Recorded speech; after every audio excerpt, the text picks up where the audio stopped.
ਨਮਸਕਾਰ ਅਦਾ ਸਤਿ ਸ਼੍ਰੀ ਅਕਾਲ ਜੀ। ਮੈਂ ਹਾਂ ਜਸਪ੍ਰੀਤ ਸਿੰਘ ਪੰਜਾਬ ਅਕੈਡਮੀ ਆਨਲਾਈਨ ਦੇ ਵਿੱਚੋਂ।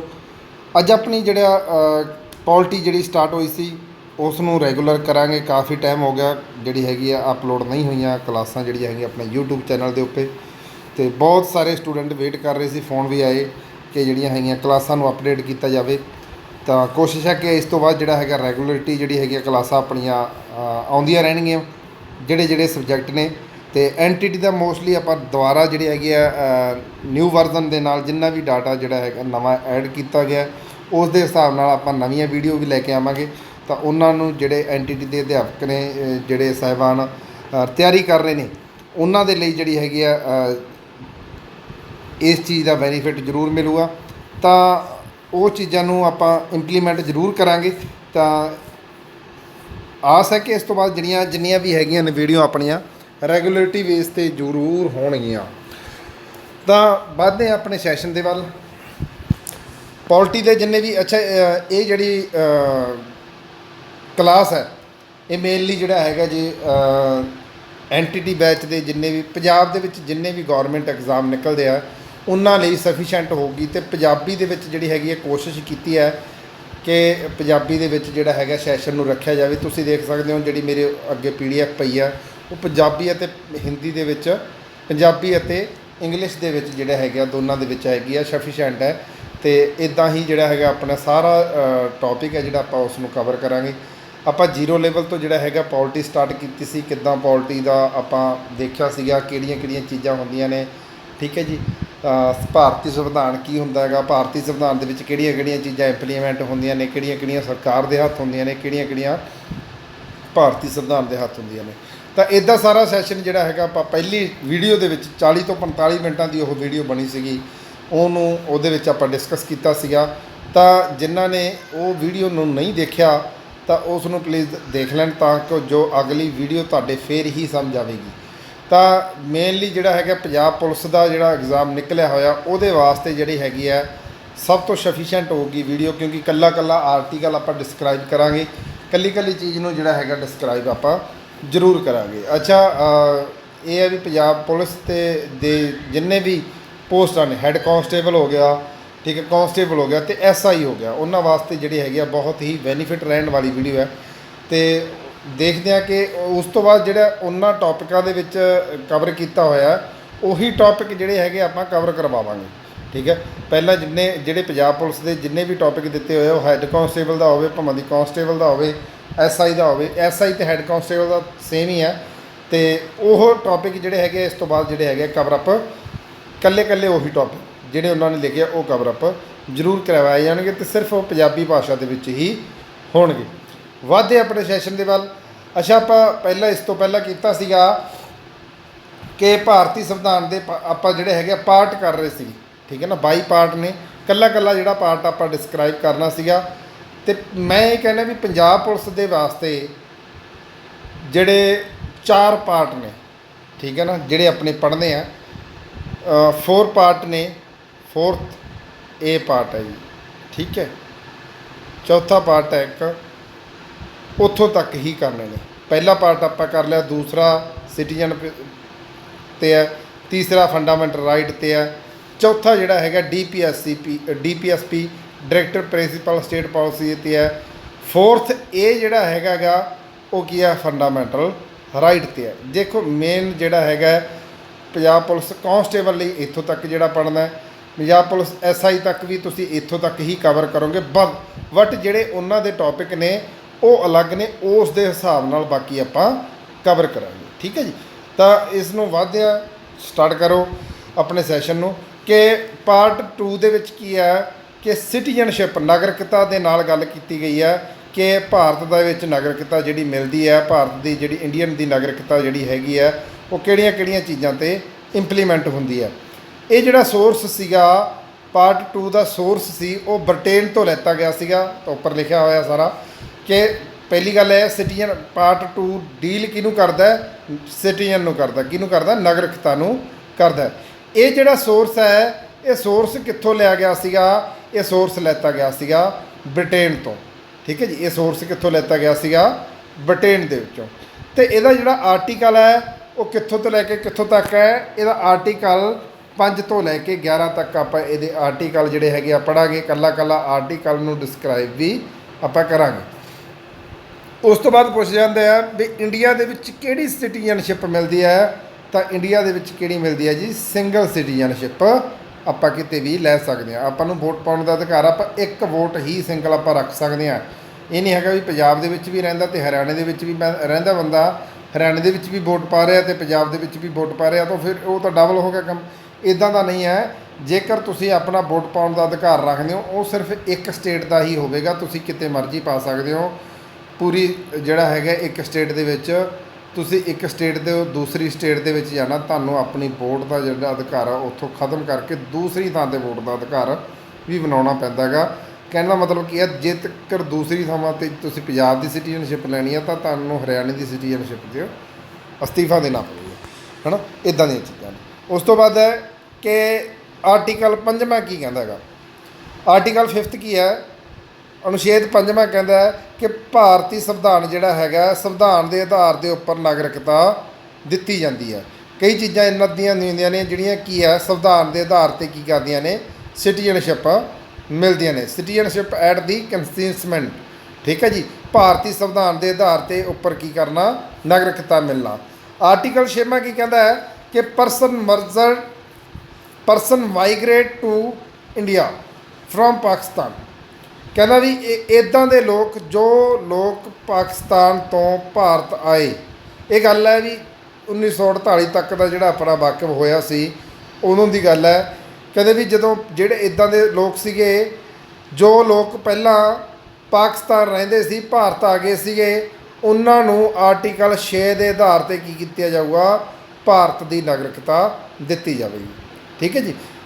ਹੁਣ ਜ਼ਰੂਰ ਯਾਦ ਰੱਖਿਓ, ਕਿਉਂਕਿ 6ਵਾਂ ਅਤੇ 7ਵਾਂ ਜਿਹੜਾ ਆਰਟੀਕਲ ਹੈ, ਦੋਨੇ ਸੇਮ ਇੱਕੋ ਜਿਹੇ ਆਰਟੀਕਲ ਨੇ, ਮੇਲ ਖਾਂਦੇ ਆਪਸ ਵਿੱਚ, ਬਸ ਥੋੜ੍ਹਾ ਜਿਹਾ ਮਾਈਨਰ ਡਿਫਰੈਂਸ ਹੈ। ਜਿਹੜੇ ਪਰਸਨ ਪਹਿਲਾਂ ਪਾਕਿਸਤਾਨ ਰਹਿੰਦੇ ਸੀ, ਉਹ ਕੀ ਕੀਤਾ, ਭਾਰਤ ਆਏ, ਉਹਨਾਂ ਨੂੰ ਕੀ ਕੀਤਾ ਜਾਂਦਾ ਜੀ, ਭਾਰਤ ਦੀ ਜਿਹੜੀ ਨਾਗਰਿਕਤਾ ਉਹ ਦਿੱਤੀ ਜਾਂਦੀ ਹੈ। ਆਰਟੀਕਲ 7ਵਾਂ ਕੀ ਕਹਿੰਦਾ ਹੈਗਾ ਕਿ ਇੱਦਾਂ ਦੇ ਲੋਕ ਜੋ ਭਾਰਤ ਤੋਂ ਪਾਕਿਸਤਾਨ ਗਏ, ਠੀਕ ਹੈ ਜੀ, ਇੱਦਾਂ ਦੇ ਲੋਕ ਜੋ ਭਾਰਤ ਤੋਂ ਪਾਕਿਸਤਾਨ ਗਏ, 1 ਮਾਰਚ 1947 ਦਾ ਵਾਕਫ ਜਿਹੜਾ ਹੈਗਾ ਸੀਗਾ, 1947 ਦੇ ਵਿੱਚ ਜਦੋਂ ਦੇਸ਼ ਆਜ਼ਾਦ ਹੋਇਆ ਸੀਗਾ, ਉਦੋਂ ਦੀ ਗੱਲ ਹੈ, ਤਾਂ ਉਹਨਾਂ ਨੂੰ ਵੀ ਕੀ ਕੀਤਾ ਜਾਂਦਾ ਜੀ, ਭਾਰਤ ਦੀ ਸਿਟੀਜ਼ਨਸ਼ਿਪ ਦਿੱਤੀ ਜਾਂਦੀ ਹੈ। ਉਸ ਤੋਂ ਬਾਅਦ ਜੇ ਬੰਦਾ ਵਾਪਸ ਆਉਂਦਾ ਤਾਂ ਉਸ ਤੋਂ ਬਾਅਦ ਕੀ ਹੈ, ਭਾਰਤ ਦੇ ਵਿੱਚ ਸਿਟੀਜ਼ਨਸ਼ਿਪ ਉਹਨਾਂ ਨੂੰ ਦਿੱਤੀ ਜਾਂਦੀ ਹੈ।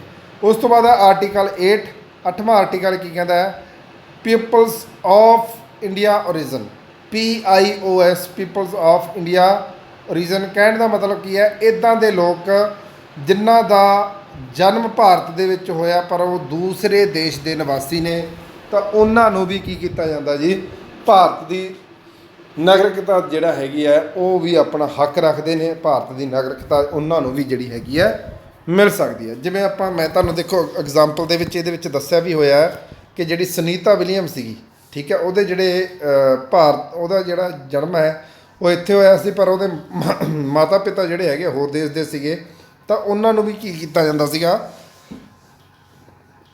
ਨਾਗਰਿਕਤਾ ਜਿਹੜਾ ਹੈਗਾ ਉਹਨਾਂ ਨੂੰ ਵੀ ਜਿਹੜਾ ਹੈਗਾ ਇੰਡੀਆ ਦੇ ਵਿੱਚ ਜਿਹੜੀ ਨਾਗਰਿਕਤਾ ਮਿਲ ਸਕਦੀ ਸੀ। ਇਹਦੇ ਵਿੱਚ ਦੋ ਚੀਜ਼ਾਂ ਹੁੰਦੀਆਂ ਨੇ, ਇੱਕ ਹੁੰਦਾ ਜੀ NRI, ਜਿਹਨੂੰ ਆਪਾਂ ਨੌਨ ਰੈਜ਼ੀਡੈਂਸ਼ੀਅਲ ਕਹਿੰਦੇ ਆ, ਅਤੇ ਇੱਕ ਹੁੰਦਾ ਹੈਗਾ ਆਪਣਾ ਜਿਹੜਾ ਤੁਸੀਂ ਦੇਖਿਆ PIO, ਠੀਕ ਹੈ, ਪੀਪਲਸ ਆਫ ਇੰਡੀਅਨ ਓਰੀਜਨ। ਤੁਹਾਨੂੰ ਆਪਾਂ ਡਿਸਕਸ ਕੀਤਾ ਹੈਗਾ, 2002 ਦੇ ਵਿੱਚ ਇਸ ਨੂੰ ਇੰਪਲੀਮੈਂਟ ਕੀਤਾ ਗਿਆ ਸੀਗਾ। ਇੱਕ ਹੁੰਦਾ ਜੀ OCIS, Overseas citizenship of India, ਠੀਕ ਹੈ ਜੀ। ਇਹ ਸਾਰੀਆਂ ਚੀਜ਼ਾਂ ਇਹਦੇ ਵਿੱਚ ਹੁੰਦੀਆਂ ਨੇ, ਤਾਂ ਇਹ ਇਕੱਲੀਆਂ ਜਿਹੜੀਆਂ ਮੈਨਰ ਰੱਖਦੀਆਂ ਨੇ ਹਰੇਕ ਚੀਜ਼ ਦਾ। ਜਿਵੇਂ ਜੇ ਤੁਸੀਂ ਇੰਡੀਆ ਦੇ ਵਿੱਚੋਂ ਕਿਸੇ ਹੋਰ ਦੇਸ਼ ਦੇ ਵਿੱਚ ਆਪਾਂ ਕਹਿੰਦੇ ਹਾਂ NRI ਹੋ ਗਿਆ, ਤਾਂ NRI ਦਾ ਮਤਲਬ ਕੀ ਹੈ ਵੀ ਆਪਣਾ ਜਿਹੜਾ ਹੈਗਾ ਨੌਨ ਰੈਜ਼ੀਡੈਂਸ਼ੀਅਲ ਹੈ ਬੰਦਾ, ਆਪਣੇ ਇੰਡੀਆ ਦੇ ਵਿੱਚ ਨਹੀਂ ਰਹਿੰਦਾ, ਠੀਕ ਹੈ, ਉਹ ਕਿਸੇ ਹੋਰ ਕੰਟਰੀ ਦਾ ਜਿਹੜਾ ਹੈਗਾ ਜੀ, ਉਹ ਕਿਸੇ ਹੋਰ ਕੰਟਰੀ ਦੀ ਉਹਨੂੰ ਨਾਗਰਿਕਤਾ ਮਿਲੀ ਹੋਈ ਹੈ, ਠੀਕ ਹੈ ਜੀ। ਇਹ ਉਹਦੇ ਬਾਰੇ ਦੱਸਿਆ ਹੋਇਆ ਵੀ ਭਾਰਤੀ ਨਾਗਰਿਕਤਾ, ਵਿਦੇਸ਼ੀ ਨਾਗਰਿਕਤਾ, ਇਹ ਵਿਦੇਸ਼ੀ ਨਾਗਰਿਕਤਾ ਮਿਲਦੀ ਹੈ, ਇਹ ਵੀ ਵਿਦੇਸ਼ੀ ਹੈ। ਵਿਦੇਸ਼ਾਂ ਦੇ ਵਿੱਚ ਰਹਿੰਦੇ ਆ ਜਿਹੜੇ, ਉਹਨਾਂ ਨੂੰ ਕੀ ਹੈ ਵੋਟਿੰਗ, ਉਹ ਕੀ ਕਰ ਸਕਦੇ ਆ, ਜੇਕਰ ਹਾਂ ਉਹ ਉੱਧਰੋਂ ਰਹਿੰਦੇ ਨੇ, ਉੱਧਰ ਆਪਣੇ ਬੈਠੇ, ਉਹਨਾਂ ਨੂੰ ਵੋਟ ਦਾ ਵੀ ਅਧਿਕਾਰ ਹੁੰਦਾ ਜੀ। ਕਈ ਵਾਰੀ ਬੰਦੇ ਹੁੰਦੇ ਆ ਕਿ ਉਹ ਆਪਣੇ ਇੰਡੀਆ ਦੇ ਵਿੱਚੋਂ ਠੀਕ ਹੈ ਆਪਣੇ ਇੰਡੀਆ ਦੇ ਵਿੱਚੋਂ ਉਹਨਾਂ ਨੇ ਸਿਟੀਜ਼ਨਸ਼ਿਪ ਨਹੀਂ ਕਟਾਈ, ਉੱਥੇ ਨਹੀਂ ਲੈਤੀ, ਫੋਰਨ ਵਾਲੇ ਬੰਦੇ ਆ ਉਹਨਾਂ ਨੂੰ ਆਪਣੇ ਵੀ ਕੀ ਕਰ ਸਕਦੇ ਆ, ਵੋਟਰ ਦਾ ਅਧਿਕਾਰ ਲਾਇਆ ਹੁੰਦਾ ਹੈਗਾ ਅਤੇ ਉਹ ਆਪਣੇ ਆ ਕੇ ਟਿਕਟ ਵੀ ਲੜ ਸਕਦੇ ਆ। ਅਤੇ ਇਹ ਸਾਰੀਆਂ ਚੀਜ਼ਾਂ ਜਿਹੜੀਆਂ ਹੈਗੀਆਂ ਨੇ ਇਹ ਆਰਟੀਕਲ 8 ਦੇ ਵਿੱਚ ਜਿਹੜੀਆਂ ਹੈਗੀਆਂ ਸਾਰੀਆਂ ਇੰਪਲੀਮੈਂਟ ਕੀਤੀਆਂ ਹੋਈਆਂ ਨੇ। ਉਸ ਤੋਂ ਬਾਅਦ ਹੈ ਜੀ ਆਰਟੀਕਲ 9 ਕਹਿੰਦਾ ਵੀ Indian citizenship of the foreign countries, ਜੇਕਰ ਕੋਈ ਵੀ ਕਿਸੇ ਵੀ ਵਿਅਕਤੀ ਜਿਹੜਾ ਕਿਸੇ ਕੰਟਰੀ ਦੇ ਨਾਗਰਿਕਤਾ ਮਿਲੀ ਹੈ ਤਾਂ ਭਾਰਤ ਦੀ ਨਾਗਰਿਕਤਾ ਉਸੇ ਸਮੇਂ ਹੀ ਖਤਮ ਹੋ ਜਾਵੇਗੀ। ਬਹੁਤ ਵਧੀਆ ਪੁਆਇੰਟ ਹੈ ਕਿ ਇਸ ਨੂੰ ਜ਼ਰੂਰ ਯਾਦ ਰੱਖਿਓ ਕਿ ਜੇਕਰ ਆਰਟੀਕਲ 9 ਕਹਿੰਦਾ ਹੈਗਾ ਜੇਕਰ ਤੁਸੀਂ ਕਿਸੇ ਕੰਟਰੀ ਦੀ ਸਿਟੀਜ਼ਨਸ਼ਿਪ ਲੈਤੀ ਹੈ ਤਾਂ ਭਾਰਤ ਦੀ ਸਿਟੀਜ਼ਨਸ਼ਿਪ ਤੁਹਾਡੀ ਕੀ ਹੋ ਸਕਦੀ ਹੈ, ਖਤਮ ਹੋ ਜਾਵੇਗੀ। ਆਰਟੀਕਲ 10ਵਾਂ ਕੀ ਕਹਿੰਦਾ ਹੈ, ਆਰਟੀਕਲ 10ਵਾਂ ਕਹਿੰਦਾ ਵੀ continuance of the right of citizenship, ਨਾਗਰਿਕਤਾ ਨੂੰ ਬਣਾਈ ਰੱਖਣਾ। ਦੇਖੋ ਆਪਣਾ ਹਰੇਕ ਬੰਦੇ ਦਾ ਇੱਕ ਕਰਤੱਵ ਹੁੰਦਾ ਹੈ, ਦੇਖੋ ਆਪਣੇ ਫੰਡਾਮੈਂਟਲ ਰਾਈਟ ਵੀ ਆ, ਆਪਣੇ ਕੀ ਹੈ ਫੰਡਾਮੈਂਟਲ ਡਿਊਟੀਆਂ ਵੀ ਹੈ, ਠੀਕ ਹੈ, ਹਰੇਕ ਚੀਜ਼ ਦੀ ਆਪਾਂ ਪਾਲਣਾ ਕਰਦੇ ਹਾਂ, ਸੰਵਿਧਾਨ ਦੀ ਪਾਲਣਾ ਕਰਦੇ ਹਾਂ। ਇੱਦਾਂ ਹੀ ਭਾਈ ਨਾਗਰਿਕਤਾ ਨੂੰ ਬਣਾਈ ਰੱਖਣ ਲਈ ਆਪਣਾ ਵੀ ਕੀ ਕਰਨਾ ਹੈ, ਇੱਕ ਰਾਈਟ ਹੁੰਦੇ ਨੇ, ਉਸ ਨੂੰ ਕੀ ਆ ਉਸ ਰਾਈਟਾਂ ਨੂੰ ਆਪਣੀ ਜ਼ਿੰਮੇਵਾਰੀਆਂ ਹੁੰਦੀਆਂ ਨੇ ਉਸ ਨੂੰ ਨਿਭਾਉਣ ਵਾਸਤੇ। ਅਤੇ ਉਹ ਆਰਟੀਕਲ ਕਿਹੜੇ 'ਚ ਦੱਸਦਾ ਹੈਗਾ, 10ਵਾਂ ਦੱਸਦਾ ਹੈਗਾ। ਅਤੇ ਆਰਟੀਕਲ 11ਵਾਂ ਕੀ ਕਹਿੰਦਾ ਹੈ, right to parliament to make the regulations on matter of citizenship, ਨਾਗਰਿਕਤਾ ਦੇ ਮਾਮਲੇ ਉੱਪਰ ਜੋ ਵੀ ਬਿੱਲ ਬਣਾਇਆ ਜਾਵੇਗਾ ਉਹ ਸੰਸਦ ਦੇ ਵਿੱਚ ਹੀ ਪਾਸ ਕਰਕੇ ਜਿਹੜਾ ਹੈਗਾ ਉਹ ਸੰਸਦ ਦੇ ਵਿੱਚ ਬਣਾਇਆ ਜਾਵੇਗਾ। ਸੰਸਦ ਦੇ ਵਿੱਚ ਮੈਂਬਰ ਆਫ ਪਾਰਲੀਮੈਂਟ ਦੀ ਕੀ ਕੀਤੀ ਜਾਵੇਗੀ, ਵੋਟਿੰਗ ਕਰਵਾਈ ਜਾਵੇਗੀ। ਅਤੇ ਇਹ ਜਿਹੜਾ ਬਿੱਲ ਹੋਊਗਾ ਸਿੰਪਲ ਮੈਜੋਰਟੀ ਦੇ ਨਾਲ, ਵੈਰੀ ਵੈਰੀ ਇੰਪੋਰਟੈਂਟ ਹੈ ਪੁਆਇੰਟ ਹੈ, ਇੱਥੇ ਨੋਟ ਜ਼ਰੂਰ ਕਰਿਓ। ਜਿਹੜਾ ਉਹ ਬਿੱਲ ਹੋਵੇਗਾ ਉਸ ਨੂੰ ਸਿਰਫ ਸਿੰਪਲ ਮੈਜੋਰਟੀ ਦੇ ਨਾਲ ਪੇਸ਼ ਕਰਨਾ ਪਵੇਗਾ ਤਾਂ ਜੋ ਉਸ ਨੂੰ ਜਿਹੜਾ ਹੈਗਾ ਸਿਟੀਜ਼ਨਸ਼ਿਪ 'ਤੇ ਕੋਈ ਵੀ ਬਿੱਲ ਹੈ ਉਸ ਨੂੰ ਸਿੰਪਲ ਮੈਜੋਰਟੀ ਨਾਲ ਜਿਹੜਾ ਹੈਗਾ ਪਾਸ ਕਰਨਾ ਪਵੇਗਾ, ਤਾਂ ਹੀ ਉਹ ਕੀ ਹੋਵੇਗਾ, ਬਿੱਲ ਇੰਪਲੀਮੈਂਟ ਹੋ ਸਕੇਗਾ। ਤਾਂ ਕੁਛ ਇੱਦਾਂ ਦੀਆਂ ਚੀਜ਼ਾਂ ਨੇ ਵੀ ਕੁਛ ਐਕਟ ਆਏ ਸੀਗੇ, ਸਿਟੀਜ਼ਨ ਐਕਟ 1955 ਦੇ ਵਿੱਚ ਲੈ ਕੇ ਆਏ ਸੀ। ਕਿਹੜੀਆਂ ਕਿਹੜੀਆਂ ਚੀਜ਼ਾਂ ਕਾਰਨ ਜਿਹੜਾ ਹੈਗਾ ਸਿਟੀਜ਼ਨਸ਼ਿਪ ਤੁਹਾਨੂੰ ਮਿਲ ਸਕਦੀ ਆ, ਉਹ ਚੀਜ਼ਾਂ ਦੇਖਦੇ ਹਾਂ। ਬਾਏ ਬਰਥ, ਜਿਸ ਦਾ ਜਨਮ ਭਾਰਤ ਵਿੱਚ ਹੋਇਆ ਉਹ ਕੀ ਕਰ ਸਕਦਾ ਜੀ, ਉਹ ਭਾਰਤ ਦੀ ਨਾਗਰਿਕਤਾ ਜਿਹੜਾ ਹੈਗਾ ਲੈ ਸਕਦਾ ਹੈਗਾ, ਠੀਕ ਹੈ। ਬਾਏ ਡਿਸੈਂਟ, ਜੇਕਰ ਭਾਰਤੀ ਵਿਦੇਸ਼ੀ ਦੇ ਵਿੱਚ ਜਾ ਕੇ ਬੱਚੇ ਨੂੰ ਜਨਮ ਦਿੰਦਾ ਤਾਂ ਉਹਦਾ ਵੀ ਅਧਿਕਾਰ ਹੈਗਾ ਜੀ ਇੰਡੀਆ ਦੇ ਵਿੱਚ ਨਾਗਰਿਕਤਾ ਲੈਣ ਦਾ। ਬਾਏ ਰਜਿਸਟ੍ਰੇਸ਼ਨ, ਠੀਕ ਹੈ ਜੀ, ਤੁਹਾਡੀ ਕੋਈ ਜਿਹੜਾ ਹੈਗਾ ਜੇਕਰ ਤੁਸੀਂ ਆਪਣਾ ਜਨਮ ਦੇ ਸਮੇਂ ਆਪਣੀ ਜਿਹੜੀ ਰਜਿਸਟ੍ਰੇਸ਼ਨ ਕਰਵਾਉਣੇ ਹੋ ਉਹ ਕਰਵਾਈ ਹੈ ਤਾਂ ਤੁਹਾਡਾ ਪੂਰਾ ਅਧਿਕਾਰ ਹੈ ਤੁਹਾਨੂੰ ਸਿਟੀਜ਼ਨਸ਼ਿਪ ਲੈਣ ਦਾ। ਉਸ ਤੋਂ ਬਾਅਦ ਹੈ ਜੀ ਬਾਏ ਨੈਚੁਰਲਾਈਜੇਸ਼ਨ, ਕੋਈ ਵੀ ਕੇਸ ਨਾ, ਮਤਲਬ ਕਿ ਕਹਿਣ ਦਾ ਮਤਲਬ ਕੀ ਹੈ, ਤੁਹਾਡਾ ਜਿਹੜਾ ਕਰੈਕਟਰ ਹੈ ਉਹ ਪ੍ਰੋਪਰਲੀ ਸਹੀ ਹੋਣਾ ਚਾਹੀਦਾ ਹੈ ਤਾਂ ਤੁਸੀਂ ਕੀ ਕਰ ਸਕਦੇ ਹੋ, ਇੰਡੀਆ ਦੇ ਵਿੱਚ ਆਪਣੀ ਸਿਟੀਜ਼ਨਸ਼ਿਪ ਲੈ ਸਕਦੇ ਹੋ, ਠੀਕ ਹੈ ਨਾ। ਤਾਂ ਇਹ ਸਾਰੀਆਂ ਚੀਜ਼ਾਂ ਹੋਣੀਆਂ ਚਾਹੀਦੀਆਂ। ਕਹਿਣ ਦਾ ਮਤਲਬ ਕੀ ਹੈ ਕਿ ਜੇਕਰ ਤੁਸੀਂ ਭਾਰਤ ਦੇ ਵਿੱਚ ਰਹਿੰਦੇ ਹੋ, ਤੁਹਾਡੇ ਦੇ ਉੱਪਰ ਕੋਈ ਵੀ ਕੇਸ ਨਹੀਂ ਹੈਗਾ, ਤੁਸੀਂ ਲਗਾਤਾਰ 13 ਤੋਂ 14 ਸਾਲ ਤੱਕ ਭਾਰਤ ਦੇ ਵਿੱਚ ਰਹਿ ਰਹੇ ਹੋ, ਤਾਂ ਤੁਹਾਨੂੰ ਪੂਰਾ ਅਧਿਕਾਰ ਹੈ ਕਿ ਤੁਸੀਂ ਸਿਟੀਜ਼ਨਸ਼ਿਪ ਲੈ ਸਕਦੇ ਹੋ ਇੰਡੀਆ ਦੀ, ਠੀਕ ਹੈ। ਅਤੇ ਫੋਰਥ ਕੀ ਆ, ਬਾਈ ਐਕੁਆਇਰੈਂਸ ਆਫ ਲੈਂਡ, ਜਿਸ ਨੇ ਜ਼ਮੀਨ ਲਈ ਹੋਵੇ ਭਾਰਤ ਦੇ ਵਿੱਚ ਜਾਂ ਉਹਨਾਂ ਦੀ ਜ਼ਮੀਨ ਭਾਰਤ ਦੇ ਵਿੱਚ ਹੋਵੇ, ਉਹ ਫੋਰਨ ਦੇ ਵਿੱਚ ਰਹਿੰਦੇ ਹੋਣ, ਤਾਂ ਉਹਨਾਂ ਨੂੰ ਵੀ ਪੂਰਾ ਅਧਿਕਾਰ ਹੈ ਕਿ ਉਹ ਆਪਣੀ ਨਾਗਰਿਕਤਾ ਜਿਹੜੀ ਹੈਗੀ ਹੈ ਲੈ ਸਕਦੇ ਆ, ਠੀਕ ਹੈ ਨਾ ਜੀ। ਤਾਂ ਅੱਗੇ ਜਿਹੜਾ ਟੌਪਿਕ ਜਿਹੜਾ ਹੈਗਾ ਪਾਰਟ 3 ਡਿਸਕਸ ਕਰਾਂਗੇ। ਪਾਰਟ 3 ਕਿਹਦੇ ਨਾਲ ਡੀਲ ਕਰਦਾ, ਫੰਡਾਮੈਂਟਲ ਰਾਈਟ ਦੇ ਨਾਲ ਡੀਲ ਕਰਦਾ ਜੀ, ਠੀਕ ਹੈ। ਆਰਟੀਕਲ ਜਿਹੜਾ ਹੈਗਾ 12 ਤੋਂ ਲੈ ਕੇ 35 ਤੱਕ ਹੈ ਅਤੇ ਬਹੁਤ ਜ਼ਰੂਰੀ ਹੈ ਆਪਣੇ ਵਾਸਤੇ ਜਿਹੜਾ ਹੈਗਾ ਫੰਡਾਮੈਂਟਲ ਰਾਈਟ, ਕਿਉਂਕਿ ਬਹੁਤ ਕੁਐਸਚਨ ਇਸ ਦੇ ਵਿੱਚੋਂ ਪੁੱਛੇ ਜਾਂਦੇ ਨੇ। ਅਤੇ ਜੇ ਤੁਹਾਨੂੰ ਪੁੱਛਿਆ ਜਾਵੇ ਵੀ ਇਹ ਕਿੱਥੋਂ ਲੈਤਾ ਗਿਆ ਸੀਗਾ, ਤਾਂ ਇਹ ਲੈਤਾ ਗਿਆ ਸੀਗਾ USA ਤੋਂ, ਠੀਕ ਹੈ ਜੀ, ਅਮਰੀਕਾ ਤੋਂ ਜਿਹੜਾ ਹੈਗਾ ਫੰਡਾਮੈਂਟਲ ਰਾਈਟ ਆਪਾਂ ਅਡੋਪਟ ਕੀਤਾ ਹੋਇਆ ਹੈ, ਠੀਕ ਹੈ ਨਾ। ਇਹਨੂੰ ਵੱਧਦੇ ਹਾਂ ਕਿ fundamental right has been described as a Magna Carta of the India. ਕਹਿੰਦਾ ਵੀ ਮੌਲਿਕ ਅਧਿਕਾਰਾਂ ਨੂੰ, ਪਹਿਲੀ ਗੱਲ ਤਾਂ ਇਹ ਹੈ ਵੀ ਫੰਡਾਮੈਂਟਲ ਰਾਈਟ ਨੂੰ ਮੌਲਿਕ ਅਧਿਕਾਰ ਕਹਿੰਦੇ ਨੇ, ਠੀਕ ਹੈ ਜੀ, ਮੌਲਿਕ ਅਧਿਕਾਰ, ਮੌਲਿਕ ਅਧਿਕਾਰ। ਤਾਂ ਬਹੁਤ ਵਧੀਆ ਕੁਐਸਚਨ ਬਹੁਤ ਵਾਰ ਪੁੱਛਿਆ ਗਿਆ ਕਿ ਮੌਲਿਕ ਅਧਿਕਾਰ ਨੂੰ, ਠੀਕ ਹੈ, ਕੀ ਕਿਹਾ ਜਾਂਦਾ, ਹੋਰ ਕਿਸ ਨਾਮ ਨਾਲ ਜਾਣਿਆ ਜਾਂਦਾ ਹੈ। ਤਾਂ ਤੁਸੀਂ ਜ਼ਰੂਰ ਯਾਦ ਰੱਖਣਾ ਹੈ ਕਿ ਮੌਲਿਕ ਅਧਿਕਾਰ ਨੂੰ ਭਾਰਤ ਦੇ ਮੈਗਨਾ ਕਾਰਟਾ ਦੇ ਨਾਮ ਨਾਲ ਜਾਣਿਆ ਜਾਂਦਾ। ਭਾਰਤ ਦੇ ਮੈਗਨਾ ਕਾਰਟਾ ਮਹਾਨ ਅਧਿਕਾਰ, ਜਿਹਨੂੰ ਆਪਾਂ ਕਹਿ ਸਕਦੇ ਹਾਂ ਮੈਗਨਾ ਕਾਰਟਾ ਦਾ ਮਤਲਬ ਕੀ ਹੈ, ਮਹਾਨ ਅਧਿਕਾਰ। ਮਹਾਨ ਅਧਿਕਾਰ ਦੇ ਨਾਮ ਨਾਲ ਆਪਾਂ ਜਿਹੜਾ ਹੈਗਾ ਮੈਗਨਾ ਕਾਰਟਾ ਜਾਂ ਮੌਲਿਕ ਅਧਿਕਾਰ ਨੂੰ ਜਾਣਦੇ ਹਾਂ। ਠੀਕ ਹੈ। ਦੂਸਰਾ ਪੁਆਇੰਟ ਕੀ ਹੈ, the concept has been the taken from the USA constitution. ਮੌਲਿਕ ਅਧਿਕਾਰ ਜਿਹੜਾ ਹੈਗਾ ਅਮਰੀਕਾ ਤੋਂ ਜਿਹੜਾ ਆਪਾਂ ਲਿਆ ਗਿਆ ਜਾਂ ਅਡਾਪਟ ਕੀਤਾ ਗਿਆ ਹੈਗਾ। ਠੀਕ ਹੈ ਜੀ। ਉਸ ਤੋਂ ਬਾਅਦ ਕੀ ਹੈ, 6 type of fundamental right have been maintained from the article 14 to 32। ਠੀਕ ਹੈ। ਕੁੱਲ ਮੌਲਿਕ ਅਧਿਕਾਰ ਜਿਹੜੇ ਹੈਗੇ 6 ਹਨ, ਪਰ 14 ਤੋਂ ਲੈ ਕੇ 32 ਤੱਕ ਨੇ। ਠੀਕ ਹੈ ਜੀ। ਕਿੰਨੇ ਨੇ ਕੁੱਲ ਮੌਲਿਕ ਅਧਿਕਾਰ ਜਿਹੜੇ ਹੈਗੇ ਨੇ ਉਹ 6 ਨੇ ਜੀ। ਕਿੰਨੇ ਤੋਂ, ਆਰਟੀਕਲ ਤੋਂ ਲੈ ਕੇ ਆਰਟੀਕਲ 14 ਤੋਂ ਲੈ ਕੇ 32 ਤੱਕ।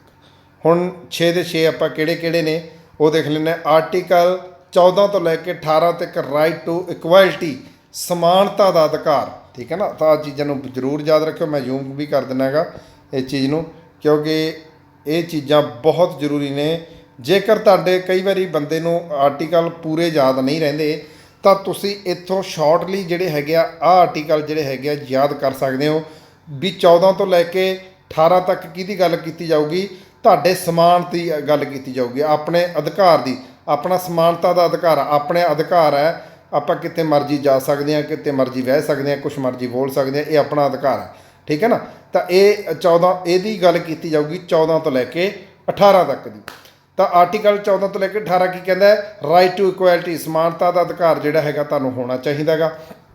ਆਰਟੀਕਲ 19 ਤੋਂ ਲੈ ਕੇ 22 ਤੱਕ ਰਾਈਟ ਟੂ ਫਰੀਡਮ, ਤੁਹਾਨੂੰ ਕੀ ਹੈ, ਸੁਤੰਤਰਤਾ ਦਾ ਅਧਿਕਾਰ ਹੈ। ਤੁਸੀਂ ਆਜ਼ਾਦੀ ਹੋ, ਆਜ਼ਾਦ ਹੋ ਇੰਡੀਆ ਦੇ ਵਿੱਚ, ਤੁਸੀਂ ਕਿਤੇ ਮਰਜ਼ੀ ਜਾ ਸਕਦੇ ਹੋ, ਕਿਤੇ ਮਰਜ਼ੀ ਘੁੰਮ ਸਕਦੇ ਹੋ, ਕਿਤੇ ਮਰਜ਼ੀ ਰਹਿ ਸਕਦੇ ਹੋ।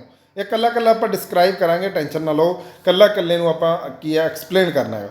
ਆਰਟੀਕਲ 23 ਤੋਂ ਲੈ ਕੇ 24 ਤੱਕ ਕੀ ਕਹਿੰਦੇ ਹੈਗਾ, ਰਾਈਟ ਟੂ ਅਗੇਂਸਟ ਐਕਸਪਲੋਲੇਸ਼ਨਸ, ਸ਼ੋਸ਼ਣ ਦੇ ਵਿਰੁੱਧ ਅਧਿਕਾਰ ਹੋਣਾ, ਸ਼ੋਸ਼ਣ ਦੇ ਵਿਰੁੱਧ ਅਧਿਕਾਰ ਹੋਣਾ। ਆਰਟੀਕਲ 25 ਤੋਂ ਲੈ ਕੇ 28 ਤੱਕ ਜਿਹੜਾ ਹੈਗਾ ਜੀ, right to freedom of religion, ਧਾਰਮਿਕ ਸੁਤੰਤਰਤਾ ਦਾ ਅਧਿਕਾਰ। ਦੇਖੋ ਇੰਡੀਆ ਦੇ ਵਿੱਚ ਕੀ ਹੈ ਕਿ ਤੁਸੀਂ ਕੋਈ ਵੀ ਮਰਜ਼ੀ ਧਰਮ ਨੂੰ ਅਪਣਾ ਸਕਦੇ ਹੋ, ਤੁਹਾਨੂੰ ਖੁੱਲ੍ਹੀ ਛੁੱਟੀ ਹੈ ਨਾ।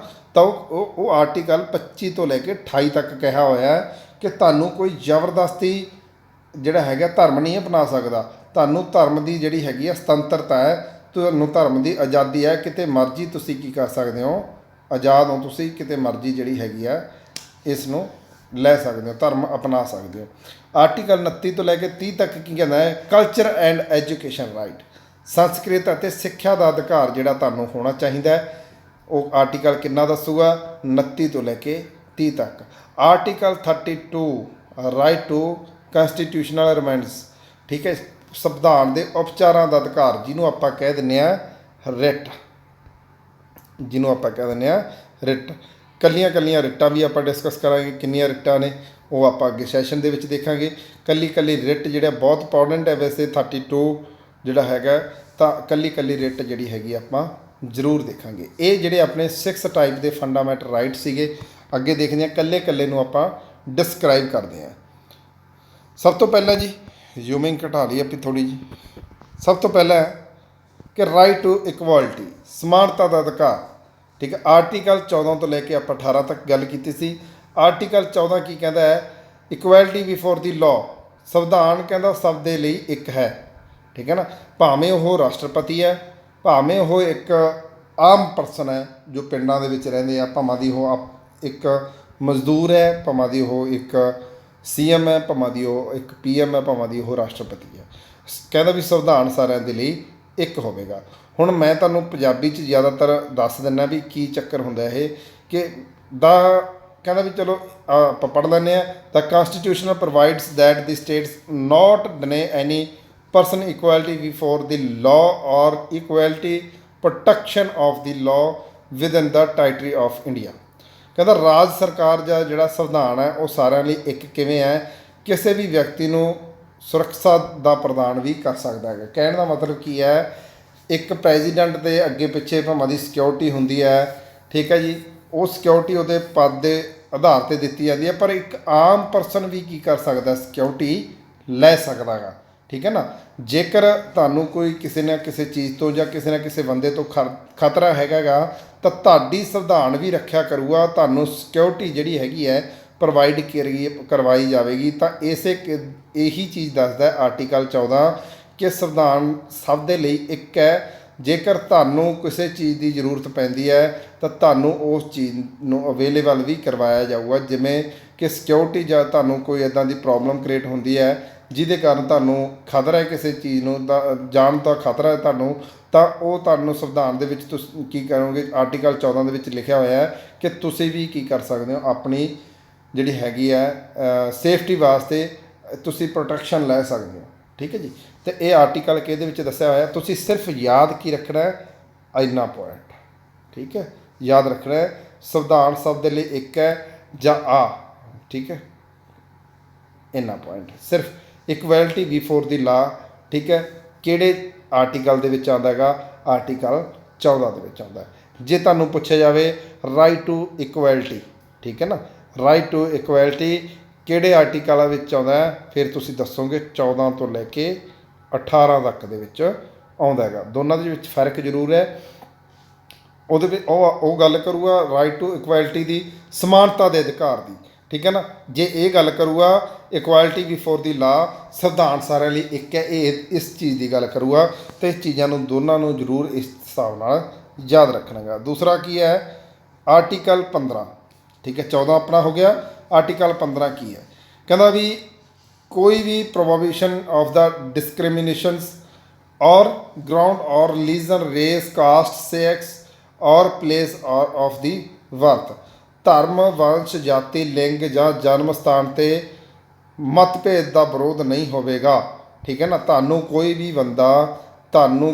ਬੰਦਾ ਤੁਹਾਡੇ ਰਿਲੀਜਨ ਨਾਲ, ਤੁਹਾਡੀ ਕਾਸਟ ਨਾਲ, ਤੁਹਾਡੇ ਸੈਕਸ ਨਾਲ, ਠੀਕ ਹੈ, ਤੁਹਾਡੀ ਪਲੇਸ ਨਾਲ ਜਾਂ ਤੁਹਾਡੇ ਬਰਥ ਦੇ ਨਾਲ ਤੁਹਾਨੂੰ ਨਹੀਂ ਬੁਲਾਵੇਗਾ। ਤੁਹਾਡਾ ਆਪਣਾ ਇੱਕ ਹਰੇਕ ਬੰਦੇ ਦਾ ਨਾਮ ਹੁੰਦਾ, ਆਪਣਾ ਵਾਈ ਨਾਮ ਲੈ ਕੇ ਬੁਲਾਇਆ ਜਾਂਦਾ। ਜੇਕਰ ਆਪਾਂ ਕਿਸੇ ਦੇ ਕਾਸਟ ਦੇ ਅਗੇਂਸਟ ਜਾਂਦੇ ਹਾਂ ਤਾਂ ਉਹ 'ਤੇ ਵੀ ਭਾਈ FIR ਹੋ ਜਾਂਦੀ ਆ। ਆਪਾਂ ਕਿਸੇ ਨੂੰ ਕਾਸਟ ਦੇ ਨਾਮ ਨਾਲ ਵੀ ਨਹੀਂ ਲੈ ਸਕਦੇ। ਠੀਕ ਹੈ ਨਾ। ਆਰਟੀਕਲ 16 ਕੀ ਕਹਿੰਦਾ ਹੈ ਕਿ ਲੋਕ ਨਿਯੋਜਨ ਮਾਮਲੇ ਵਿੱਚ ਸਭ ਨੂੰ ਇੱਕੋ ਜਿਹੀ ਸਮਾਨਤਾ ਨੌਕਰੀ ਮਿਲਦੀ ਹੈ ਅਤੇ ਇਹ ਉਸ ਦੀ ਅਪਲਾਈ ਕਰ ਵੀ ਸਕਦੇ ਨੇ। ਕਹਿਣ ਦਾ ਮਤਲਬ ਕੀ ਹੈ, ਆਰਟੀਕਲ 16 ਕੀ ਹੈ, equality of the opportunity in matter of the public employment.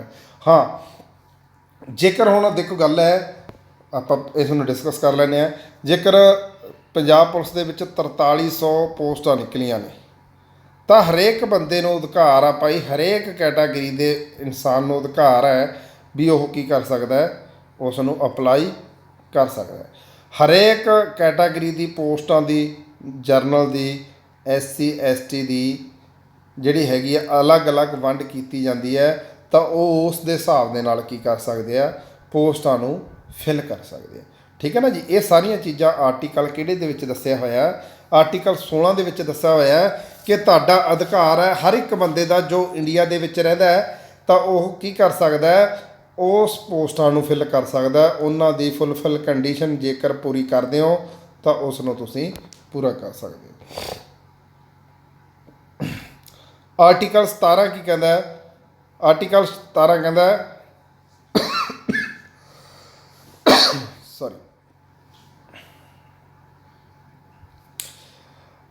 abolition of the untouchability and prohibitions of it is the practice। ਕਹਿਣ ਦਾ ਮਤਲਬ ਕਿ ਜੇਕਰ ਤੁਹਾਡੇ ਨਾਲ ਕੋਈ ਛੂਤ-ਛਾਤ ਜਾਂ ਤੁਹਾਡੇ ਨਾਲ ਕੋਈ ਛੇੜਛਾਨੀ ਕਰਦਾ ਹੈ ਤਾਂ ਉਹ ਵੀ ਇੱਕ ਕਾਨੂੰਨੀ ਜੁਰਮ ਹੈ, ਤਾਂ ਉਸ ਦੇ ਉੱਪਰ ਵੀ ਤੁਸੀਂ ਕਾਨੂੰਨੀ ਕਾਰਵਾਈ ਕਰ ਸਕਦੇ ਹੋ। ਆਰਟੀਕਲ 18 ਕੀ ਕਹਿੰਦਾ ਹੈ, ਆਰਟੀਕਲ 18 ਹੈ ਕਿ abolition of the title expect military and the academic. ਦੇਖੋ ਗੱਲ ਕੀਤੀ ਜਾਂਦੀ ਹੈ, ਕਹਿੰਦਾ ਵੀ ਆਪਾਂ ਕਿਸੇ ਵੀ ਬਿਨਾਂ ਮਤਲਬ ਤੋਂ ਆਪਣੇ ਨਾਮ ਦੇ ਮੂਹਰੇ ਕੋਈ ਚੀਜ਼ ਇੱਦਾਂ ਨਹੀਂ ਲਾ ਸਕਦੇ। ਲਾਈਕ ਹੁਣ ਆਪਣੇ ਨਾਮ ਦੇ ਮੂਹਰੇ ਆਪਾਂ ਦੇਖ ਲਈ ਇੱਥੇ ਵੀ ਆਪਣੇ ਨਾਮ ਦੇ ਮੂਹਰੇ ਆਪਾਂ ਕਰਨਲ ਨਹੀਂ ਲਗਾ ਸਕਦੇ। ਜੇਕਰ ਆਪਣੇ ਕੋਲ ਉਸ ਕਰਨਲ ਲੈਵਲ ਦਾ ਆਰਮੀ ਦੇ ਵਿੱਚ ਅਹੁਦਾ ਨਹੀਂ ਹੈਗਾ ਤਾਂ ਆਪਾਂ ਇਸ ਨੂੰ ਨਹੀਂ ਲਗਾ ਸਕਦੇ। ਦੂਸਰਾ, ਆਪਣੇ ਨਾਮ ਦੇ ਮੂਹਰੇ ਆਪਾਂ ਡਾਕਟਰ ਨਹੀਂ ਲਗਾ ਸਕਦੇ। ਠੀਕ ਹੈ, ਕਿਉਂਕਿ ਜੇਕਰ ਤੁਹਾਡੇ ਕੋਲ ਉਹ ਫੁੱਲਫਿਲ ਕੰਡੀਸ਼ਨ ਹੈਗੀ ਆ, ਜੇਕਰ ਤੁਸੀਂ ਅਕੈਡਮਿਕ ਡਿਗਰੀ ਹੈ, ਤੁਹਾਡੇ ਕੋਲੇ PhD ਹੈ, ਠੀਕ ਹੈ ਜੀ, ਤੁਹਾਡੇ ਕੋਲੇ PhD ਹੈ, ਤਾਂ ਤੁਸੀਂ ਡਾਕਟਰ ਫੇਰ ਲਗਾ ਸਕਦੇ ਹੋ, ਕਿਉਂਕਿ ਤੁਸੀਂ ਕਿਸੇ ਨਾ ਕਿਸੇ ਚੀਜ਼ ਦੇ ਮਾਹਿਰ ਹੋ, ਕਿਸੇ ਨਾ ਕਿਸੇ ਚੀਜ਼ ਨੂੰ ਤੁਸੀਂ ਉਹ ਐਂਡ ਤੱਕ ਪੜ੍ਹ ਲਿਆ ਜਿੱਥੋਂ ਤੱਕ ਉਹਦਾ ਖਾਤਮ ਹੁੰਦਾ ਹੈਗਾ, ਉਸ ਨੂੰ ਤੁਸੀਂ ਕਵਰ ਅਪ ਕਰੀ ਬੈਠੇ ਹੋ, ਤਾਂ ਤੁਸੀਂ ਉਸ ਚੀਜ਼ 'ਤੇ ਕੋਈ ਨਾ ਕੋਈ ਰਿਸਰਚ ਕਰੀ ਬੈਠੇ ਹੋ, ਤਾਂ ਉਸ ਚੀਜ਼ ਨੂੰ ਉੱਪਰ ਤੁਸੀਂ ਆਪਣੇ ਨਾਮ ਦੇ ਮੂਹਰੇ ਕੀ ਹੈ PhD ਜੇਕਰ ਤੁਹਾਡੀ ਕੀਤੀ ਹੋਈ ਹੈ ਤਾਂ ਤੁਸੀਂ ਆਪਣੇ ਨਾਮ ਦੇ ਮੂਹਰੇ ਡਾਕਟਰ ਲਗਾ ਸਕਦੇ ਹੋ, ਠੀਕ ਹੈ ਨਾ। ਜੇਕਰ ਤੁਸੀਂ MBBS ਕੀਤੀ ਆ ਤਾਂ ਵੀ ਤੁਸੀਂ ਆਪਣੇ ਨਾਮ ਦੇ ਮੂਹਰੇ ਡਾਕਟਰ ਲਗਾ ਸਕਦੇ ਹੋ। ਆਪਾਂ ਪਿੰਡਾਂ ਦੇ ਵਿੱਚ ਕਹਿ ਦਿੰਦੇ ਆ ਵੀ ਜਿਹੜੇ RMP ਡਾਕਟਰ ਹੁੰਦੇ ਆ, ਆਪਾਂ ਡਾਕਟਰ ਦਾ ਨਾਮ ਆਪਾਂ ਸੇਵ ਡਾਕਟਰ ਦੇ ਨਾਮ ਤੋਂ ਕਰ ਦਿੰਦੇ ਹਾਂ, ਪਰ ਉਹ ਇਨਲੀਗਲ ਹੈ, ਠੀਕ ਹੈ ਨਾ, ਕਿਉਂਕਿ ਉਹ ਡਾਕਟਰ ਨਹੀਂ ਹੁੰਦੇ, ਉਹ ਇੱਕ ਪ੍ਰੈਕਟਿਸ ਕਰਨ ਵਾਲੇ ਹੁੰਦੇ ਨੇ। ਤਾਂ ਕੀ ਆ, ਉਹਨਾਂ ਦੇ ਮੂਹਰੇ ਆਪਾਂ ਡਾਕਟਰ ਨਹੀਂ ਲਗਾ ਸਕਦੇ, ਇਹ ਕਾਨੂੰਨੀ ਤੌਰ 'ਤੇ ਗਲਤ ਹੈ। ਤਾਂ ਉਸ ਤੋਂ ਬਾਅਦ ਹੈ 18 ਤੱਕ ਹੋ ਗਿਆ। ਉਸ ਤੋਂ ਬਾਅਦ ਆਪਣਾ ਰਾਈਟ ਟੂ ਫਰੀडम, ਸੁਤੰਤਰਤਾ ਦਾ ਅਧਿਕਾਰ ਜਿਹੜਾ ਹੋਣਾ ਚਾਹੀਦਾ, ਉਹ ਆਰਟੀਕਲ 19 ਤੋਂ ਲੈ ਕੇ 22 ਤੱਕ ਆਪਾਂ ਡਿਸਕਸ ਕਰਨਾ ਹੈਗਾ। ਉਸ ਨੂੰ ਦੇ ਵਿੱਚ ਕਿਹੜੀਆਂ ਕਿਹੜੀਆਂ ਚੀਜ਼ਾਂ ਹੈਗੀਆਂ ਨੇ ਉਹ ਦੇਖਦੇ ਹਾਂ। ਦਾ ਓਰੀਜਨਲੀ ਕੰਸਟੀਟਿਊਸ਼ਨ ਕੰਟੇਨਡ 7 ਫੰਡਾਮੈਂਟਲ ਰਾਈਟ। ਪਹਿਲਾਂ ਕੀ ਹੁੰਦਾ ਸੀਗਾ, ਕਹਿੰਦੇ ਵੀ 7 ਫੰਡਾਮੈਂਟਲ ਰਾਈਟ ਹੁੰਦੇ ਸੀ ਆਰਟੀਕਲ 19 ਦੇ ਆਧਾਰ 'ਤੇ, ਕਿਉਂਕਿ ਆਰਟੀਕਲ 19 ਦੇ ਸਭ ਪਾਰਟ ਸੀਗੇ। However the after the 44th CA Constitutional Amendment Act 1978, right to property repealed and now only 6 fundamental right remains। ਕਹਿੰਦਾ ਮੂਲ ਸੰਵਿਧਾਨ ਦੇ ਵਿੱਚ 7 ਮੌਲਿਕ ਅਧਿਕਾਰ ਸੀ, ਆਰਟੀਕਲ 19 ਦੇ ਵਿੱਚ ਸ਼ਾਮਲ ਸੀ। ਕਹਿੰਦਾ 44ਵਾਂ ਸੰਵਿਧਾਨ ਸੰਸ਼ੋਧਨ ਹੋਇਆ ਤਾਂ 1978 ਦੇ ਵਿੱਚ ਇਸ ਦੇ ਵਿੱਚ ਰਾਈਟ ਟੂ ਪ੍ਰੋਪਰਟੀ ਐਕਟ ਨੂੰ ਕਾਨੂੰਨੀ ਤੌਰ 'ਤੇ ਬੰਦ ਕਰ ਦਿੱਤਾ ਸੀਗਾ, ਠੀਕ ਹੈ ਜੀ। ਇਹ ਜ਼ਰੂਰ ਯਾਦ ਰੱਖਿਓ ਵੀ ਰਾਈਟ ਟੂ ਜਿਹੜਾ ਹੈਗਾ ਪ੍ਰੋਪਰਟੀ ਐਕਟ ਹੈ, ਇਸ ਨੂੰ ਬੰਦ ਕਰ ਦਿੱਤਾ, ਕਿਉਂਕਿ ਇਸ ਨੂੰ ਇੱਕ ਗਾਹਾਂ ਕਿਤੇ ਹੋਰ ਆਰਟੀਕਲ ਦੇ ਵਿੱਚ ਪਾਇਆ ਸੀ, ਆਪਾਂ ਉਹ ਵੀ ਕਰਾਂਗੇ। ਤਾਂ ਆਰਟੀਕਲ 19 ਕੀ ਕਹਿੰਦਾ ਗਾ, ਆਰਟੀਕਲ 19 ਹੈ protection of the right to regarding freedom of the freedom. ਕਹਿੰਦਾ ਵੀ ਸੰਵਿਧਾਨ ਵਿੱਚ ਹੁਣ ਕੁੱਲ ਜਿਹੜੇ ਹੈਗੇ ਨੇ 6 ਫੰਡਾਮੈਂਟਲ ਰਾਈਟ ਨੇ, ਠੀਕ ਹੈ ਜੀ। ਹੁਣ ਕੱਲਾ ਕੱਲਾ ਕਿਹੜਾ ਹੈਗਾ, ਆਰਟੀਕਲ 19A, ਠੀਕ ਹੈ ਨਾ। ਆਰਟੀਕਲ 19A ਕੀ ਹੈ, to freedom of the speech and expression, freedom of press. ਮਨੁੱਖ ਨੂੰ ਕੀ ਆ, ਆਪਣੇ ਬੋਲਣ ਦਾ ਅਧਿਕਾਰ ਹੈ, ਆਪਾਂ ਕਿਤੇ ਮਰਜ਼ੀ ਜਾ ਕੇ ਬੋਲ ਸਕਦੇ ਹਾਂ। ਆਪਾਂ ਕਿਸੇ ਵੀ MLA ਨੂੰ, ਕਿਸੇ ਵੀ ਮੰਤਰੀ ਨੂੰ, ਕਿਸੇ ਵੀ ਪ੍ਰਾਈਮ ਮਿਨਿਸਟਰ ਨੂੰ, ਕਿਸੇ ਵੀ ਰਾਸ਼ਟਰਪਤੀ ਨੂੰ ਆਪਾਂ ਕੀ ਕਰ ਸਕਦੇ ਹਾਂ, ਸਵਾਲ ਜਵਾਬ ਕਰ ਸਕਦੇ ਹਾਂ। ਇਹ ਆਪਣਾ ਕੀ ਹੈ, ਇੱਕ ਸਪੀਚ ਦਾ ਅਧਿਕਾਰ ਹੈ, ਮਨੁੱਖ ਨੂੰ ਬੋਲਣ ਦਾ ਇੱਕ ਅਧਿਕਾਰ ਹੈ। ਆਰਟੀਕਲ 19B ਕੀ ਕਹਿੰਦਾ ਹੈ, ਕਹਿੰਦਾ to assemble peaceably and ਦਾ ਵਿਦਾਊਟ ਆਰਮਸ। ਹਥਿਆਰਾਂ ਤੋਂ ਬਿਨਾਂ ਸ਼ਾਂਤੀ ਸਭਾ ਦੇ ਵਿੱਚ ਤੁਸੀਂ, ਠੀਕ ਹੈ ਜੀ, ਸ਼ਾਮਲ ਹੋ ਸਕਦੇ ਹੋ। ਆਰਟੀਕਲ 19B ਕਹਿੰਦਾ ਗਾ, ਕਹਿੰਦਾ ਹਥਿਆਰ ਤੋਂ ਬਿਨਾਂ ਕਿਸੇ ਵੀ ਸ਼ਾਂਤੀ ਸਭਾ ਦੇ ਵਿੱਚ ਸੁਤੰਤਰਤਾ ਤੁਸੀਂ ਲੈ ਸਕਦੇ ਹੋ।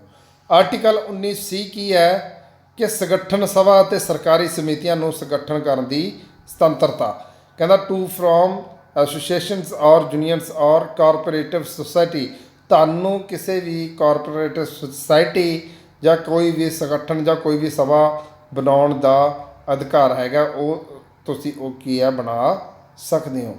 ਉਸ ਤੋਂ ਬਾਅਦ ਕੀ ਕਹਿੰਦਾ, ਆਰਟੀਕਲ 19D ਕੀ ਕਹਿੰਦਾ ਹੈ, to move freely throughout the territory of India. ਬਿਨਾਂ ਕਿਸੇ ਹਥਿਆਰਾਂ ਤੋਂ ਤੁਸੀਂ ਪੂਰੇ ਭਾਰਤ ਦੇ ਵਿੱਚ ਘੁੰਮ ਸਕਦੇ ਹੋ।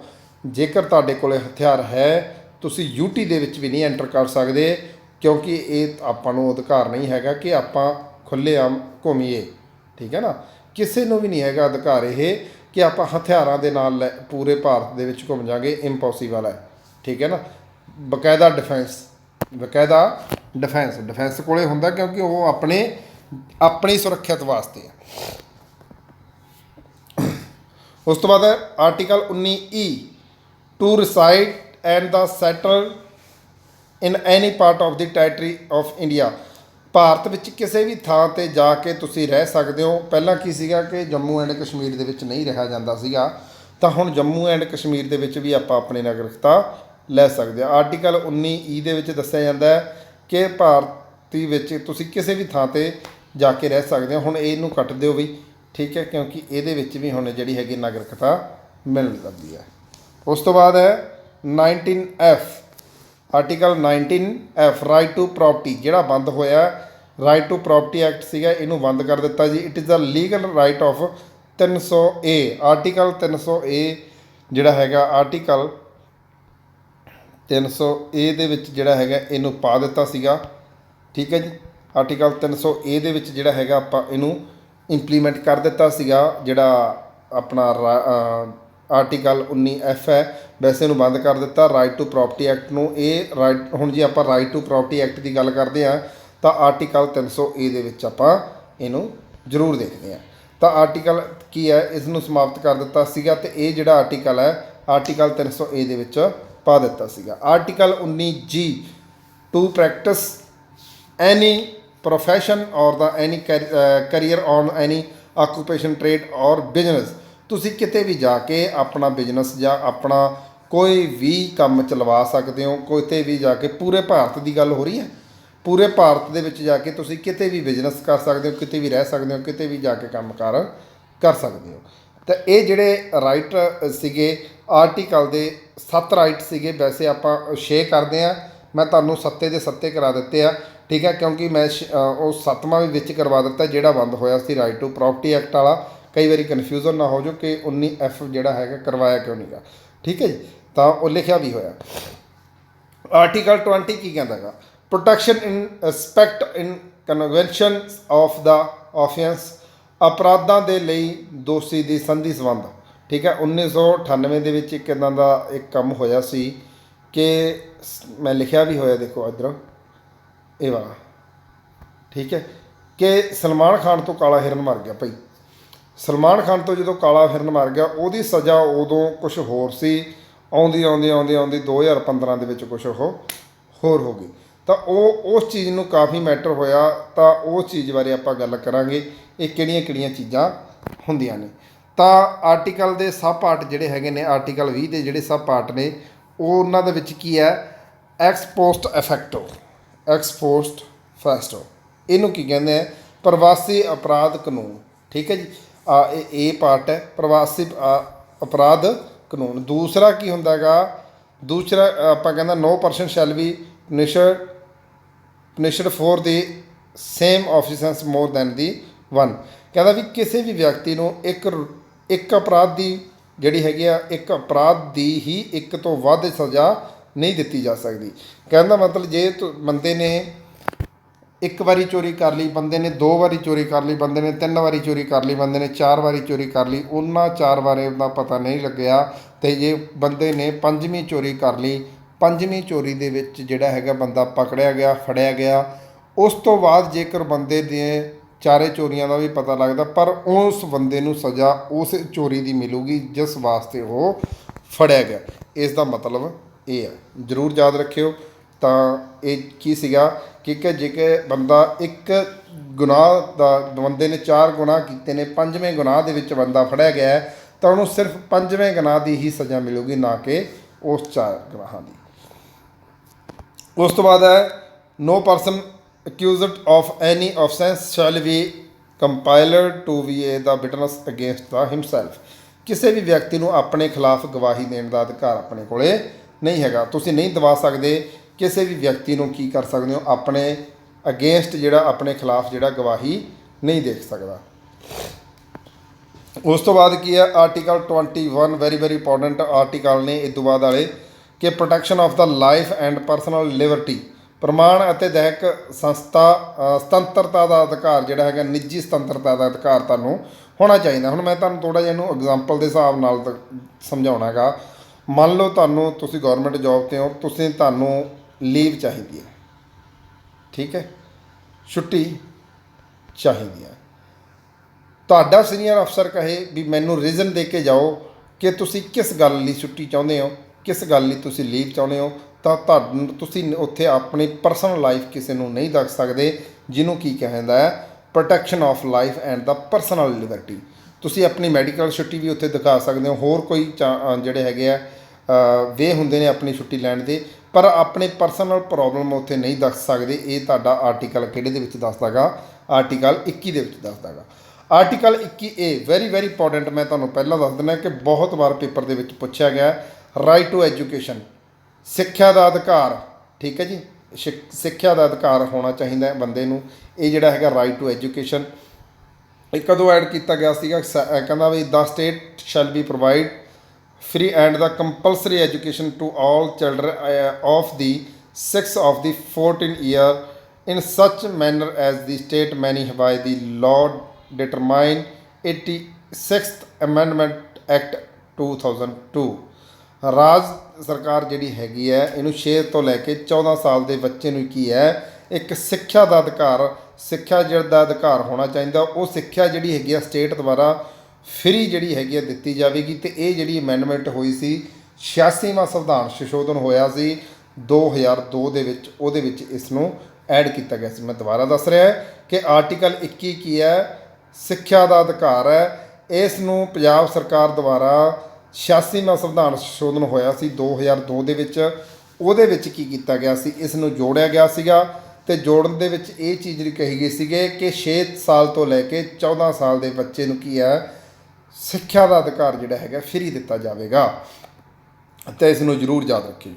ਆਰਟੀਕਲ 22 ਕੀ ਕਹਿੰਦਾ production against arrest and the ਡਿਟਰਨ in the certain case ਕਿਸੇ ਵੀ ਇਨਸਾਨ ਨੂੰ ਗ੍ਰਿਫਤਾਰ ਕਰਨ ਲਈ ਕੋਈ ਨਾ ਕੋਈ ਦਸਤਾਵੇਜ਼ ਹੋਣਾ ਬਹੁਤ ਜ਼ਰੂਰੀ ਹੈ। ਇਹਦੇ ਸਭ ਪਾਰਟ ਨੇ ਮੈਂ ਕਰਵਾ ਦਿੰਦਾ ਜਲਦੀ ਇਸ ਨੂੰ ਆਪਾਂ ਕਰ ਲੈਂਦੇ ਹੈਗੇ ਕਿਉਂਕਿ ਇਹ ਜ਼ਿਆਦਾ ਆਪਣੇ ਵਾਸਤੇ ਇੰਨਾ ਇੰਪੋਰਟੈਂਟ ਨਹੀਂ ਹੈ ਸਿਰਫ ਇਹ ਯਾਦ ਰੱਖਣਾ protection against and arrest and detention in the certain case ਇਹਦੇ ਵਿੱਚ ਕੀ ਹੈ ਪਾਰਟ ਇਹ ਕੀ ਕਹਿੰਦਾ ਵੀ ਕਿਸੇ ਵੀ ਵਿਅਕਤੀ ਨੂੰ ਬਿਨਾਂ ਅਪਰਾਧ ਤੋਂ ਕੀ ਕਰ ਸਕਦੇ ਹੋ ਤੁਸੀਂ ਬਿਨਾਂ ਅਪਰਾਧ ਤੋਂ ਅਤੇ ਬਿਨਾਂ ਸੂਚਿਤ ਕੀਤੇ ਕੀ ਤੁਸੀਂ ਅਰੈਸਟ ਨਹੀਂ ਕਰ ਸਕਦੇ ਜੇਕਰ ਤੁਸੀਂ ਇੱਦਾਂ ਕਰਦੇ ਹੋ ਤਾਂ ਉਹ ਤੁਹਾਡੇ ਖਿਲਾਫ ਜਿਹੜਾ ਸੰਬੰਧਿਤ ਅਫਸਰ ਹੈ ਉਹਦੇ ਖਿਲਾਫ ਜਿਹੜੀ ਹੈਗੀ ਹੈ ਕਾਰਵਾਈ ਹੋ ਸਕਦੀ ਹੈ। ਦੂਜਾ ਰਾਈਟ ਕੀ ਕਹਿੰਦਾ ਹੈਗਾ ਕਿ ਇਹਦਾ ਕਿਸੇ ਵੀ ਵਕੀਲ ਤੋਂ ਤੁਸੀਂ ਸਲਾਹ ਲੈਣ ਲਈ ਤੁਹਾਡਾ ਸੁਤੰਤਰ ਦਾ ਅਧਿਕਾਰ ਹੁੰਦਾ ਹੈਗਾ ਤੁਸੀਂ ਕਿਸੇ ਵੀ ਵਕੀਲ ਤੋਂ ਜੇਕਰ ਤੁਸੀਂ ਸਰਕਾਰੀ ਵਕੀਲ ਤੋਂ ਕੀ ਕਰ ਸਕਦੇ ਹੋ ਤੁਸੀਂ ਕਿਸੇ ਆਪਣੇ ਕੇਸ ਦੇ ਰਿਗਾਰਡਿੰਗ ਜਿਹੜਾ ਹੈਗਾ ਤੁਸੀਂ ਆਪਣਾ ਐਡਵਾਈਸ ਲੈ ਸਕਦੇ ਹੋ ਤੁਹਾਨੂੰ ਜਿਹੜਾ ਹੈਗਾ ਇਹ ਅਧਿਕਾਰ ਹੈਗਾ ਗਾ। ਤੀਸਰਾ ਕੀ ਕਹਿੰਦਾ ਹੈਗਾ ਕਹਿੰਦਾ ਵੀ ਜਦੋਂ ਅਪਰਾਧੀ ਨੂੰ ਗ੍ਰਿਫਤਾਰ ਕਰ ਲਿਆ ਤਾਂ ਆਉਣ ਜਾਣ ਦਾ ਟਾਈਮ ਛੱਡ ਕੇ ਉਸ ਅਪਰਾਧੀ ਨੂੰ 24 ਘੰਟਿਆਂ ਦੇ ਅੰਦਰ ਜਿਹੜਾ ਹੈਗਾ ਅਦਾਲਤ ਦੇ ਵਿੱਚ ਪੇਸ਼ ਕਰਨਾ ਪੈਂਦਾ ਗਾ ਜੇਕਰ ਤੁਸੀਂ ਨਹੀਂ ਕਰਦੇ ਤਾਂ ਉਹ ਵੀ ਤੁਹਾਡੇ 'ਤੇ ਕੀ ਹੈ ਜੀ ਕਾਨੂੰਨੀ ਅਪਰਾਧ ਬਣ ਸਕਦਾ ਗਾ। ਇਹ ਸਾਰੀਆਂ ਚੀਜ਼ਾਂ ਦੇ ਮੇਨ ਪਾਰਟ ਸੀਗੇ ਜੀ।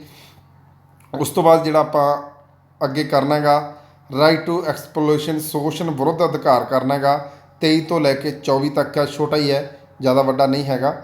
ਤਾਂ ਇਹ ਕੀ ਹੈਗਾ prohibition of the traffic and human beings and force labour ਕਹਿੰਦਾ ਵੀ ਮਨੁੱਖ ਜ਼ਬਰਦਸਤੀ ਮਜ਼ਦੂਰੀ ਨਹੀਂ ਕਰਵਾ ਸਕਦਾ। ਕਹਿਣ ਦਾ ਮਤਲਬ ਕੀ ਹੈ ਕਿ ਮਨੁੱਖ ਜ਼ਬਰਦਸਤੀ ਕਿਸੇ ਤੋਂ ਵੀ ਮਜ਼ਦੂਰੀ ਨਹੀਂ ਕਰਵਾ ਸਕਦਾ। ਇਸੇ ਦੇ ਵਿੱਚ ਇੱਕ ਪੁਆਇੰਟ ਸੀਗਾ ਕਿ ਨੋ child below the age of production year shell B employed to work in any factory or mining and any other houses and the employment ਕਹਿਣ ਦਾ ਮਤਲਬ ਕੀ ਹੈ ਵੀ ਜੇਕਰ ਬੱਚੇ ਦੀ ਉਮਰ 14 ਸਾਲ ਤੋਂ ਘੱਟ ਆ ਉਹ ਕੋਈ ਵੀ ਬੰਦਾ ਜੇਕਰ ਉਹਨੂੰ ਕਾਰਖਾਨੇ ਦੇ ਵਿੱਚ ਜਾਂ ਕਿਸੇ ਹੋਟਲ ਦੇ ਵਿੱਚ ਜਾਂ ਕਿਸੇ ਖਤਰਨਾਕ ਜਗ੍ਹਾ ਦੇ ਉੱਪਰ ਕੰਮ ਕਰਵਾਉਂਦਾ ਤਾਂ ਉਹ ਵੀ ਕੀ ਹੈ ਇੱਕ ਕਾਨੂੰਨੀ ਜੁਰਮ ਹੈ। ਵੈਰੀ ਇੰਪੋਰਟੈਂਟ ਹੋ ਸਕਦਾ ਇਹ ਇਸ ਨੂੰ ਜ਼ਰੂਰ ਯਾਦ ਰੱਖਿਓ।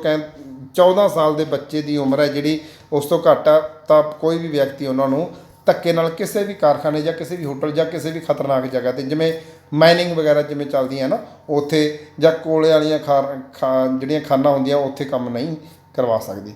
ਦੂਸਰਾ ਕੀ ਹੈ ਆਰਟੀਕਲ ਇੱਥੇ ਮੈਂ ਪਾਉਣਾ ਭੁੱਲ ਗਿਆ ਵੀ ਆਰਟੀਕਲ ਕਿੰਨਾ ਹੈਗਾ 24 ਹੈ। ਇਹ ਆਰਟੀਕਲ ਕਿੰਨਾ ਹੈਗਾ 24 ਹੈ।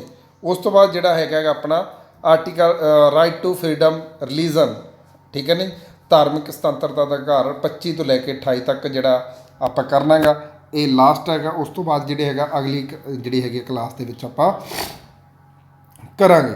ਆਰਟੀਕਲ 25 ਕਹਿੰਦਾ freedom of the conscience and the free professional practice and the propagation of the religion ਮਨੁੱਖ ਆਪਣੀ ਅੰਤਰ ਆਤਮਾ ਭਾਰਤ ਵਿੱਚ ਕਿਸੇ ਵੀ ਮਨੁੱਖ ਨੂੰ ਜਿਹੜਾ ਹੈਗਾ ਉਹ ਕਿਸੇ ਵੀ ਧਰਮ ਨੂੰ ਮੰਨ ਸਕਦਾ ਉਸ ਧਰਮ ਨੂੰ ਮੰਨ ਕੇ ਕੀ ਕਰ ਸਕਦਾ ਆਪਣਾ ਆਤਮ ਸ਼ਾਂਤੀ ਕਰ ਸਕਦਾ। ਮਨੁੱਖ ਕਿਸੇ ਵੀ ਧਰਮ ਨੂੰ ਕਿਤੇ ਵੀ ਰਹਿ ਕੇ ਆਪਣਾ ਜਿਹੜਾ ਹੈਗਾ ਮੰਨ ਸਕਦਾ ਇਹ ਸੁਤੰਤਰਤਾ ਦਾ ਅਧਿਕਾਰ ਹੈ।